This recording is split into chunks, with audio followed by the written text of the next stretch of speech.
I've written down 10 things that I think have leveled up my happiness, and I thought I would share those with you just in case it helps anyone else. You might pick up a few of these things, you might leave some of them. I just think it's nice to share ideas. I have my ups and downs, obviously. I'm not saying that I'm the happiest girl in the world, but I feel so much happier than I felt a couple of years ago. I feel excited about life in a way that I haven't felt since I was a child. I now feel like I have that feeling again of excitement about the future. Okay, so the first thing that I think has leveled up my happiness is reading the book The Courage to Be Disliked. I read this book last year. I still think pretty much daily about some of the things that I read in that book. I've never read a self-help book that resonated with me so much and has really properly helped me and changed my life. Like, I usually read a self-help book and I think about it for like a week and then it kind of goes out of my head and I forget about it. This book is incredible. It gives you so much proper advice that you can actually implement in your life, and it kind of changes the way that you think about things. There was a specific part of the book that really helped me, and this was called the separation of tasks theory. The separation of tasks theory is taking responsibility for only things that you can control. Your choices, your behavior, the effort that you put into things, accepting that that's your side of the fence. Those are the things that are in your control and that you can change, and accepting that how someone else reacts to those things is not anything to do with you. That's up to them. It's their task. It's for them to worry about. I think this just applies to loads of different areas of my life, and I just feel like it's calmed me down so much. It's taken so much anxiousness out of my friendships and relationships where I'm worrying about trying to control things and making sure everything's okay and that everyone likes me. It's not my task. It's not my task to worry about who likes me. My task is being a good person, a good friend. It's such a simple concept. The way it's explained in the book is so much better, but hearing it in such simple terms really has changed my perspective on so many things, and I think about it quite frequently whenever I'm panicked about something or I find something starting to worry me. It's not my task. My tasks include my behavior, my choices, all those kind of things. Anything else, it doesn't really burden my mind anymore. The next thing that has leveled up my happiness is letting go of embarrassment and cringe and worrying what people think about me, and that's kind of linked to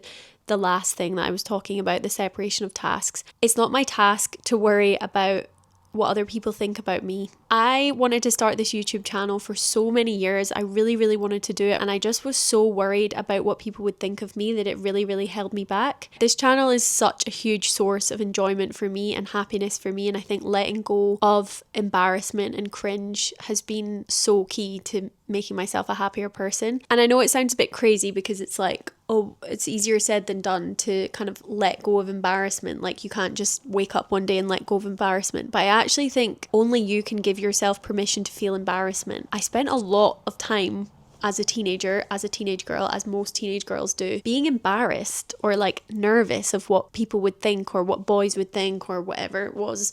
And I just think it's such a waste of time. Yeah, really taking back that control and just being confident in what I'm doing. It brings me joy. It's not hurting anyone else. Okay, the next one is being grateful. As frequently as I can, I try and think about all of the things in my life that I'm grateful for. So usually I do this when I'm lying in bed at night or when I'm in the shower, like my health, and my family, and my friends, and my partner, and all these kind of things. I know it's strange to talk about this in a video about leveling up your happiness, but having my first experience of grief about a year and a half ago has made me so grateful for just everything. Everybody knows that losing someone close to you is one of the most awful things that you can go through, but it also at the same time unlocks such an overwhelming amount of gratitude for the people that you do still have in your life and how beautiful the world is and all the experiences that you get to experience. Like randomly when I'm out walking or I go up a hill, I think about the person that I've lost and I think I'm so grateful to be here. They would have loved to experience this, all those kind of feelings. And yeah, I feel like in the beginning it was kind of a melancholic feeling, but as time goes on, I think about it and I feel grateful and I feel happy, and I just feel like it's unlocked a new level of appreciation in me of just being here and being alive and having the life that I have. Being grateful is the most important thing. I think I'm finding more and more beauty in everyday life, like mundane tasks, feel so grateful that I'm able to move my body, I'm able to do those things. Okay, the fourth thing that leveled up my happiness was a trip that I took. A couple of years ago, I booked a one-way trip. I applied for a visa which got accepted, and I booked a trip to Canada, and I went and lived there for almost a year. I flew there alone. My boyfriend met me there. I had never been anywhere by myself. I think I'd flown once before by myself down to London. I was terrified of flying. I kind of still am quite scared of flying, but I was really terrified of flying alone. The thought of being in a new place, a new country by myself was just absolutely terrifying. But I did it, and I made so many new friends who I'm still in contact with now. Learned how to snowboard. My boyfriend and I lived in a van for a few months and travelled around. It was just the most amazing experience of my life. We were also lucky enough while we were on that side of the world to go travelling around Mexico. Especially living in the van, it has really taught me how little I need to be happy. Knowing that I am able to connect with new people and make new friends, just experiencing the different cultures and all that kind of thing, I just feel like it was one of the best things I ever did, and it still to this day I think about it. Sometimes I wish I could do it again. I feel like that was a really important thing for me to go and do, and I'm so happy that I went and did it. So if you have an opportunity to go away and travel and do something like that, I really urge you to do it. I worked as a receptionist in a hostel in a ski resort, and I got free accommodation. I was able to learn how to snowboard, and yeah, it was just the best time ever. And that kind of leads me nicely on to the fifth thing that I've noticed has leveled up my happiness in the past few years, and that is buying less stuff. So I said that when I was living in the van, I kind of realised how little I needed to be happy. I kind of brought that home with me. I got rid of a lot of stuff. I'm still working on reducing the amount of stuff in my wardrobe. I'm donating things. I just used to have so much random crap that I just didn't need. I feel so much lighter and happier without it all. I've really worked on that. Like when I go out shopping, not just buy things for the sake of buying things because you get a little bit of a buzz, but I try to not buy it. And then if I'm still thinking about it in a week or two, I can then go back and get it if I want to, and make sure that the things that I buy I really, really want or I really, really need.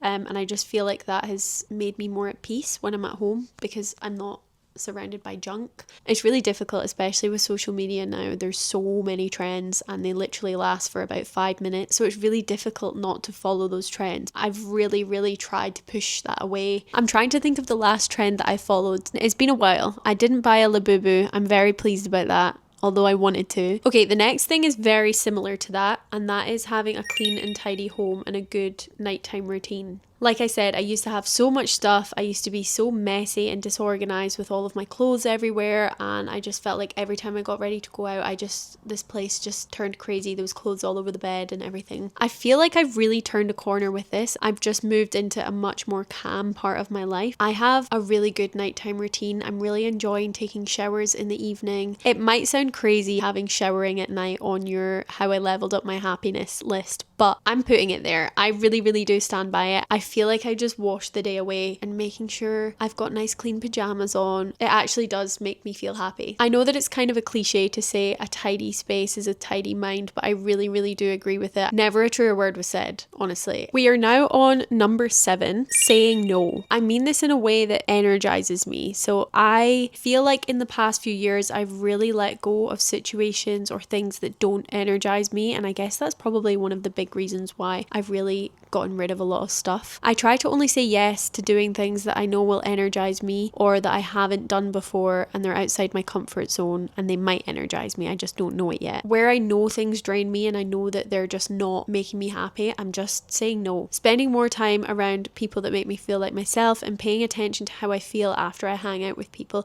doesn't mean people are bad in any way or they're not good people. I just want to be around people that uplift me and make me feel good, and I feel like in the past few years I've really paid attention to that. Number 8 is focusing on things that I want. So that's kind of linked to number 7 in that I'm not doing things that I don't want to do and I'm saying no more. I'm really focusing on the things that I want, like laser focused, and I'm making time to do those things. I was just making excuses. I wasn't making time for things that were really, really important to me. And like I said at the beginning, I feel for a long time when I wasn't really excited about life, it's because I felt like I was on this conveyor belt. I was on a path that I didn't really choose for myself. I was just kind of following the crowd and just kind of chugging along, doing what I thought was the next logical step rather than taking a pause and actually thinking about what I want. In the past few years, I've been really intentional about the things that I want, and I've worked at them, which makes me feel happier. Even if I haven't achieved them yet, I feel like the fact that I'm working towards something that I want, it just makes me inherently happier and really excited about my future. Not to be cringy, but there is a quote that I live by. It is, nothing changes if nothing changes. It's so simple, but it's so huge. There's no time like the present. Starting today is so important. Days turn into weeks, weeks turns into months, months turns into years, and then before you know it, it's been another 5 years and you're still in the same kind of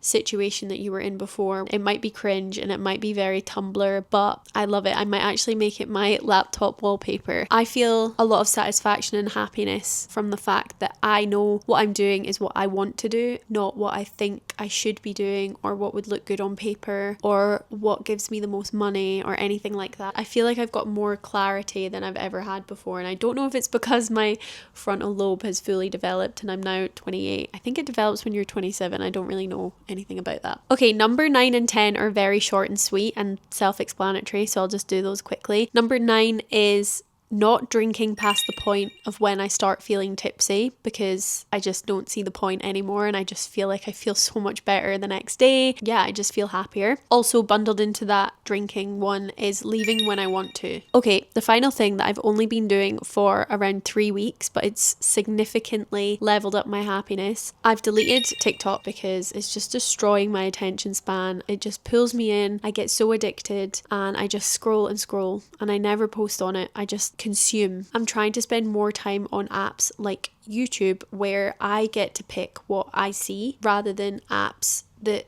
pick for me what I see, if that makes sense. YouTube's my favorite because obviously you get shown some suggestions, but you can really pick what you click on. Even now Instagram is just showing me random posts that I don't even follow their accounts. I think TikTok's the worst for that. I think you just are consuming whatever the algorithm wants you to consume, and I just deleted it because it was making me feel anxious and unhappy. I was addicted. I think that we don't take phone addiction seriously because it's not like drugs or it's not like alcohol, and you can't necessarily see the damage that it's doing immediately. Very happy to be off TikTok. Those were the 10 things that I feel like have really leveled up my happiness. Something that I've learned is that happiness isn't really something that just arrives one day. It's not this big, huge, dramatic thing. I feel like it's just a lot of small shifts and changes. I have a really long way to go. I'm still working on all of those things, but I feel like I'm on the right trajectory. I hope that me oversharing all of that information with you has helped you in some way. Even if it hasn't, maybe it's made you think of ways that you've leveled up your happiness, and maybe you can comment and let me know your advice. Thank you so much for watching, and I will also put a link to the book, The Courage to be Disliked. I just think it's an amazing book and I think everybody should read it, because if you're an overthinker or a people pleaser, especially like me, this book is amazing. I'm also going to be posting a vlog on Sunday, so if you want to see that, subscribe, and I'll see you on Sunday.